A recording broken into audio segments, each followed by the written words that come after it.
আচ্ছা, ধর্মতত্ত্বের এমন কিছু প্রশ্ন আছে যা নিয়ে ভাবলে মাথাটা কেমন যেন ঘুরে যায়, তাই না? বিশ্বাসী হোক বা সংশয়বাদী, শতাব্দীর পর শতাব্দী ধরে একটা প্রশ্ন মানুষকে ভাবিয়ে তুলেছে। আজকে আমরা ঠিক সেই গভীর রহস্যটার দিকেই যাব, নিষিদ্ধ ফল আর মানুষের পতন। মূল প্রশ্নটা কিন্তু এটাই, একজন সর্বজ্ঞ ঈশ্বর যিনি সব কিছুই জানেন, তিনি যদি জেনেই থাকেন যে মানুষ ভুলটা করবেই, তাহলে সেই ভুলের সুযোগটা কেন তৈরি করে দিলেন?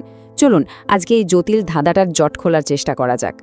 এই উত্তরটা খুঁজে বের করার জন্য আমরা কয়েকটা ধাপে এগোব। প্রথমে আমরা বুঝব কেন এটা এত কঠিন একটা প্রশ্ন।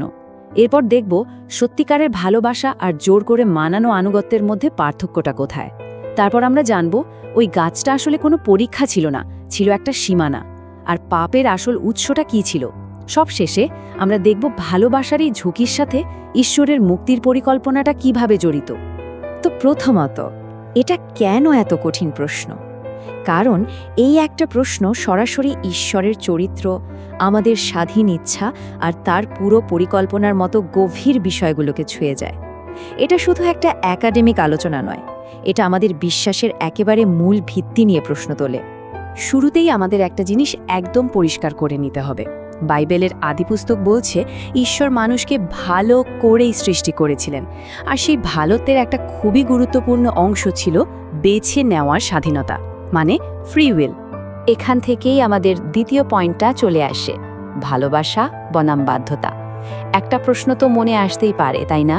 ঈশ্বর কেন আমাদের এমন রোবট হিসেবে তৈরি করলেন না, যারা শুধু তার কথা শুনবে আর কখনোই কোনো ভুল করবে না? কারণটা খুব সহজ, ভালোবাসা আর বাধ্যতা এক জিনিস নয়। একটা রোবট তার প্রোগ্রামিং মেনে চলে, এর বাইরে সে কিছু করতে পারে না। কিন্তু ঈশ্বর চেয়েছিলেন একটা জীবন্ত সম্পর্ক, যা জোর করে হয় না। সম্পর্ক তৈরি হয় স্বাধীন ইচ্ছার ভিত্তিতে। আর এটাই হলো আসল কথা। একবার ভেবে দেখুন, ভালোবাসা তখনই সত্যিকারের ভালোবাসা হয় যখন না বলার সুযোগটাও থাকে।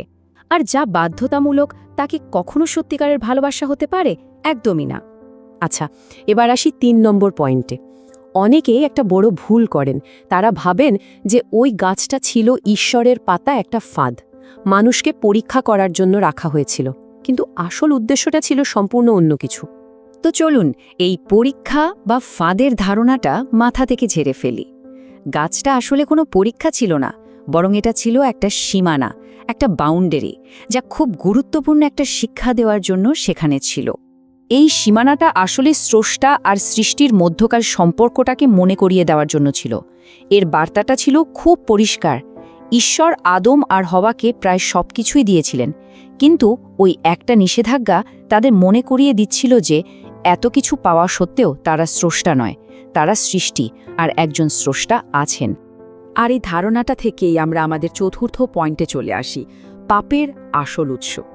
আমাদের বুঝতে হবে মূল সমস্যাটা কিন্তু একটা ফল খাওয়া ছিল না, সমস্যাটা ছিল এর পেছনের মনোভাব।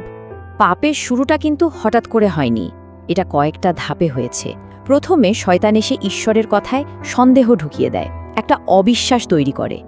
তারপর ঈশ্বরের উদ্দেশ্য নিয়ে প্রশ্ন তোলে, আর সবশেষে মানুষ ঈশ্বরের বিরুদ্ধে বিদ্রোহী হয়ে ওঠে, নিজের ইচ্ছাকে বড় করে দেখে। কাজেই পাপের মূল উৎসটা হলো অবিশ্বাস আর বিদ্রোহ, কোনো একটা ফল নয়।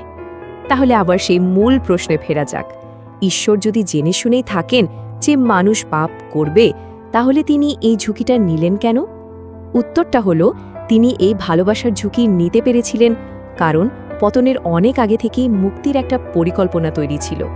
আর সবচেয়ে অবাক করার মতো ব্যাপার হলো, মানুষ পাপ করার পর ঈশ্বরের রিয়াকশনটা কী ছিল। তিনি কিন্তু তাদের ধ্বংস করে দেননি, বরং তিনি তাদের খুঁজেছেন। তিনি মুক্তির প্রতিশ্রুতি দিয়েছেন, আর বলিদানের মাধ্যমে তাদের জন্য একটা আবরণও তৈরি করেছেন। এর থেকে বড় প্রমাণ আর কী হতে পারে যে মুক্তি তার মূল পরিকল্পনা ছিল, শাস্তি নয়। তার মানে কি দাঁড়ালো?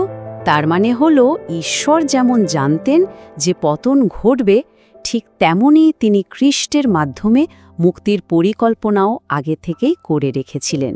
উদ্ধারের এই পরিকল্পনাটা কোনো প্ল্যান বি ছিল না, এটা ছিল তার মূল নকশারই একটা অংশ।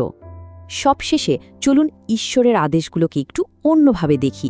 আমরা প্রায়ই এগুলোকে কঠোর নিয়মকানুন বা সীমাবদ্ধতা হিসেবে দেখি। ব্যাপারটা অনেকটা এরকম যে একজন যত্নশীল বাবা মা যেমন তাদের সন্তানের ভালোর জন্য তাকে বিপদ থেকে বাঁচানোর জন্য কিছু নিয়ম তৈরি করে দেন, ঈশ্বরের আদেশগুলো ঠিক তেমনই। এগুলো আমাদের বেঁধে রাখার জন্য নয়, বরং আমাদের রক্ষা করার জন্য দেওয়া হয়েছে। তাহলে সব আলোচনার শেষে আমরা কি বুঝলাম? ওই গাছটা কেন ছিল? ছিল কারণ ঈশ্বর চেয়েছিলেন সত্যিকারের ভালোবাসা, যা কেবল সত্যিকারের স্বাধীনতা থেকেই আসতে পারে। গাছটা স্রষ্টা ও সৃষ্টির মধ্যে একটা জরুরি সীমানা তৈরি করেছিল। এটা দেখিয়েছিল যে পাপের মূল কোনো ফল নয়, বরং অবিশ্বাস। আর সব শেষে এই পছন্দটাই খ্রিস্টের মাধ্যমে ঈশ্বরের মহান মুক্তির পরিকল্পনাকে সামনে আনার পথ তৈরি করে দিয়েছিল। দিনের শেষে প্রশ্নটা কিন্তু এখানেই এসে দাঁড়ায়, প্রোগ্রাম করার নিখুঁত বাধ্যতা নাকি ঝুঁকি থাকা সত্ত্বেও স্বাধীনভাবে বেছে নেওয়া ভালোবাসা, কোনটার মূল্য আসলে বেশি? এই প্রশ্নটা না হয় ভাবনার জন্যই তোলা থাকলো।